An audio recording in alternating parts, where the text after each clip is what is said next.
So it's been 6 months since your last fight. What's your take on your schedule thus far in the UFC? Is it something that you feel okay with, or do you think you should be more active? I really would have liked to fight at least 3 times this year. 4 would be pushing it, but be awesome. But I'd like to fight 3 times a year, so it was a little bit slower than I'm used to. So you're fighting Jocelyn on short notice. Is that a more dangerous opportunity for you, given that you haven't had as much time to prepare? I think that she's a suitable opponent to fight me. You know, I was getting ready for a striker in Michelle, but possibly on the ground because she likes to go to the ground and submit her opponents. So I'll be ready for Jocelyn. And have you had a chance to really get a sense of what Jocelyn's about, watching her fights in the RFA, or is this something where you're just kind of going to get in there and find out? No, I've watched video on her. My coaches have watched video on her, and to my knowledge, what I see is she likes to box, sit there and trade with her opponent, and I'm not opposed to that, so I'm ready to go in there and do the same with her.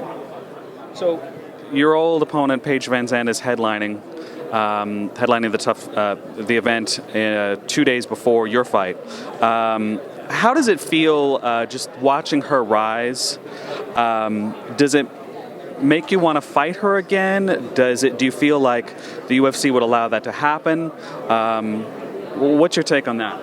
Well, I fought both Rose and Paige, and I think they're both great opponents. I thought that one of my hardest fights was Rose, and one of my easiest fights was Paige. So if we're going off that, you know, I'm going to call Rose to win. But like that said, Paige has grown in the last 2 years. So has Rose. I think Paige has grown significantly with the UFC because of maybe other factors besides her fighting. But her opponents have not been to the level I believe my opponents have been. This is her first real, test. So I think if she was to beat Rose this weekend, she definitely deserves to be in the top 10, ranked number 6, should they keep her there. But if she beats Rose, okay, I'm going to say, yeah. And, should I win this fight this weekend, that'd be a good matchup to come. Are you going to call her out if you win? I don't know. We'll have to wait and see. First, I'm worried about Jocelyn. Is that something you generally do, if you get past an opponent, given that, so much of this game these days is about promotion and like you said, elements outside the cage. Do you feel like you have to push for bigger opportunities by maybe making yourself heard more, or are you just going to let your talking be done in the cage? I'm not opposed to it.